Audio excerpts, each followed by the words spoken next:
అమెరికాలో gun culture మరో హైదరాబాద్ యువకుని చంపేసింది. అమెరికాలో గన్ కల్చర్ కారణంగా ఇప్పటికే ఎంతో మంది భారతీయులు ఆ గన్ కల్చర్ బారిన పడ్డారు. అక్కడ ఉన్న తోటాలకి బలైపోయారు. ఎంతో మంది తెలుగువారు కూడా అక్కడ అమెరికాలో గన్ కల్చర్ కారణంగా మరణించారు. ఇప్పుడు మరో హైదరాబాద్ యువకుడు అమెరికాలో గన్ కల్చర్ కారణంగా చనిపోయాడు. ఒక యువకుడిపై, హైదరాబాద్కు చెందిన యువకుడిపై దుండగులు కాల్పులు జరిపారు. ఆ కాల్పుల్లో రవితేజ అనే యువకుడు చనిపోయాడు.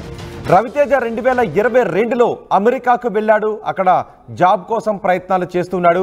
వాషింగ్టన్లో రవితేజపై దుండగులు కాల్పులు జరిపారు. రవితేజ స్వస్థలం హైదరాబాద్లోని ఆర్కేపురం.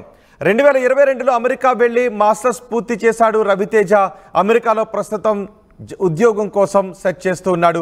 రవితేజ మృతితో అతని కుటుంబ సభ్యులు కన్నీరు మున్నీరవుతున్నారు. మాస్టర్స్ అయిపోయింది, ఇక జాబ్ చేస్తాడు, తమ కుటుంబం సెటిల్ అయింది, తమ బిడ్డ సెటిల్ అయ్యాడు అనుకుంటున్న సమయంలో అమెరికాలో గన్ కల్చర్కి తమ బిడ్డ బలైపోయాడు అని తెలిసిన వెంటనే కుటుంబ సభ్యులు కన్నీరు మున్నీరుగా రోధిస్తూ ఉన్నారు.